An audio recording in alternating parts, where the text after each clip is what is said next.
ఇప్పుడు విచ్చలవిడిగా ప్రభుత్వ నిధులు జగన్మోహన్ రెడ్డి వాడినప్పుడు తప్పు లేదులే కానీ మేము వాడితే తప్ప అన్నట్టు కూడా మాట్లాడుతున్నారు. ముఖ్యంగా ఏంటంటే కేవలం 5 కిలోమీటర్లు ప్రయాణించడానికి జగన్మోహన్ రెడ్డి ప్రభుత్వ నిధులతో హెలికాప్టర్ వాడుతూ అదేవిధంగా చెట్లను నరుకుతూ పైన వెళ్తే కింద ట్రాఫిక్ ని ఆపినప్పుడు లేని నోర్లు ఇప్పుడు ఎందుకు లేస్తున్నాయి అన్నట్టు కూడా మాట్లాడుతున్నారు. పవన్ కళ్యాణ్ అధికార దుర్వినియోగం చేశారని చెప్పేసి వైసీపీ నాయకులు ట్వీట్లు, లేదు మీ నాయకుడే అధికార దుర్వినియోగం చేశారని ఇటు వైసీపీ ట్వీట్లు. ఏం చెప్తారు సార్ దీని మీద? సింపుల్. లాస్ట్ ఎక్స్చెక్కర్ నుంచి హెలికాప్టర్ల ఖర్చులు తీస్తే 1,47,00,000 అగ్రిగేట్న జగన్మోహన్ రెడ్డి ఖర్చు ఉంది. వీళ్ళు ఎంత ఉంది? 3 హెలికాప్టర్లు. నాకు తెలిసి గౌరవ ముఖ్యమంత్రి గారికి డిస్క్రిప్షన్ ఉంటుంది హెలికాప్టర్లు తిరగడానికి. ఎవరు?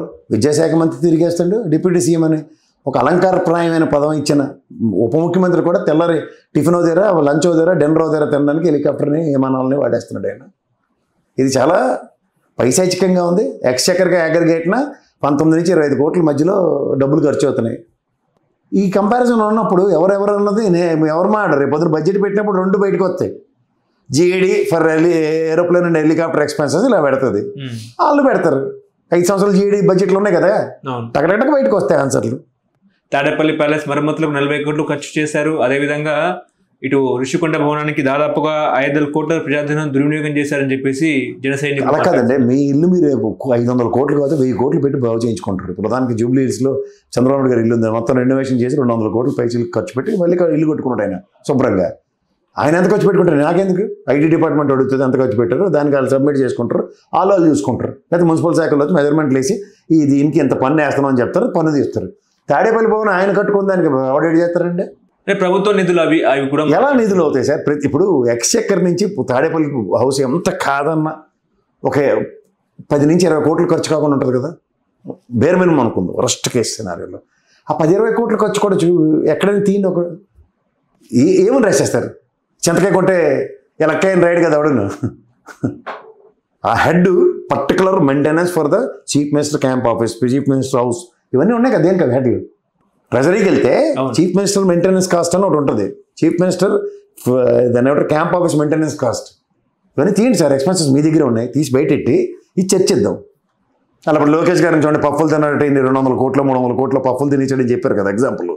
అలా ఇప్పుడు దీంట్లో కూడా చెప్పండి, చెప్తే అది రైటో రాంగో అప్పుడు దాని మీద ఇంత తీసి డేటా మాట్లాడతారు అందరూ.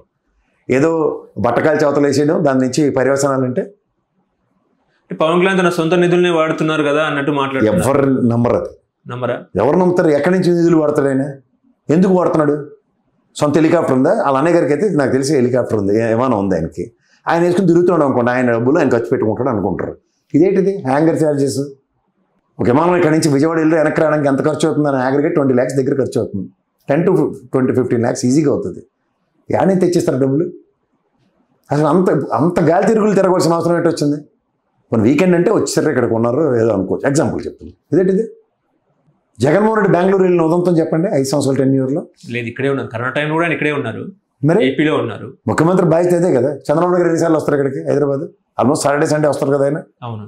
లోకేష్ అయితే సాటర్డే సండే గ్యారంటీ కదా. పవన్ కళ్యాణ్ అయితే రోజు తిరుగుతుండే, వెళ్ళిన ఆంధ్రప్రదేశ్ వెళ్ళేటంటే సాయంత్రం గ్యారంటీగా తిరుగు టపాలు వస్తాడు ఇక్కడికి. ఇదేంటిది? ఇవన్నీ మాడితే తప్పు వస్తుందంటే ఎలాగ ఉంటుందండి? స్కెడ్యూల్లోనే అదే ఎన్ని రిలీజ్ చేయమంటారు. సో ఓవరాల్గా ఒక కాన్సెప్ట్ అన్న దగ్గర డీవియేట్ అవుతున్నప్పుడు చర్చ అవుతుంది. లేదా మీకు కంపారిజన్స్ ఇవ్వండి, మేము ఎంత తిరుగుతున్నా ఈ కార్యక్రమాల కోసం. ప్రధానికి ఆయన చూడండి, ఫస్ట్ ఎలక్షన్ అయిన వెంటనే ఒక ఎంపీటీసీని ఎవరినో కొట్టారు, ఆయన కొట్టిన వెంటనే లటక్కని లీడ్ అయినా. తర్వాత ఎంతమందిని వాళ్ళ ఎమ్మెల్యే కుమ్మించాడు అక్కడ ప్రొఫెసర్ గారిని, డాక్టర్ గారి ప్రొఫెసర్ని. అప్పుడు వెళ్ళాడా? లేదంటే మొన్న ఇంకోటి ఏదో జరిగింది ఒకటి అనంతపూర్లో. వెళ్ళాడంటే అరే ఈయన ఇదే పనిగా ఎక్కడ ఆడపిల్ల మీద ఏం జరిగినా ఒక హెలికాప్టర్ వేసుకెళ్తాడు, లేకపోతే విమానం వేసుకెళ్తాడు, పర్లేదురా ఈయన ప్రజారంజక పాలన చేస్తాడు. ఇదేంటిది? ఇడ్లీ దోశ తినడానికి ఏమో విమానం వేసుకుని అక్కడి నుంచి విజయవాడ వెళ్తావా? లేదా రాత్రి డిన్నర్కి ఇక్కడికి మళ్ళీ హైదరాబాద్ వస్తుంటే ఇవన్నీ అడగకుండా ఎవడనుకుంటాడు?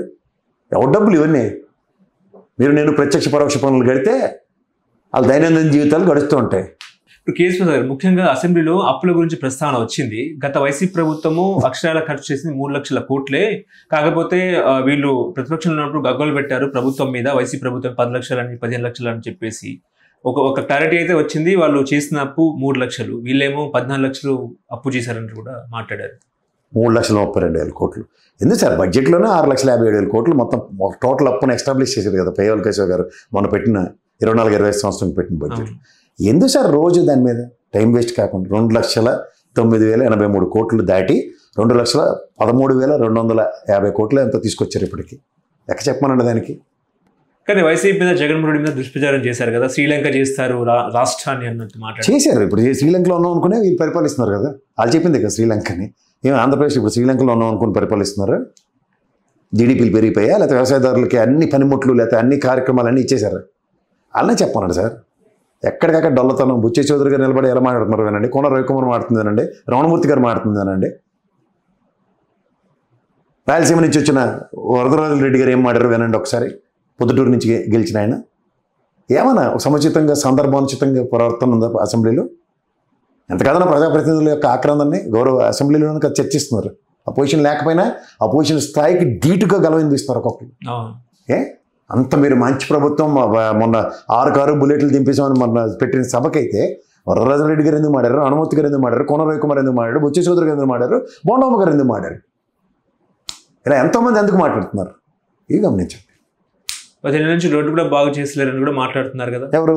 నేను కాదు, జనసేన బొలసిడి సత్యనారాయణ గారే మాట్లాడుతున్నారు. అవును, ఎందుకు మాట్లాడతారు? ఇవన్నీ ప్రజా సమస్యలే కదా.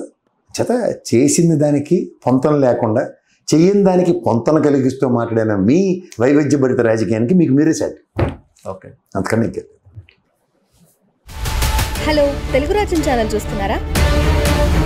సామాజిక రాజకీయ జీవన చిత్రణే తెలుగు రాజ్యం. అతిశయోక్తులు అసత్యాలు ఉండవు. రాజకీయ కోణం కాదు, ప్రజా కోణమే కొలబద్ద. తెలుగు రాజ్యం వీక్షణ మీ ఉత్తమ అభిరుచికి నిదర్శనం.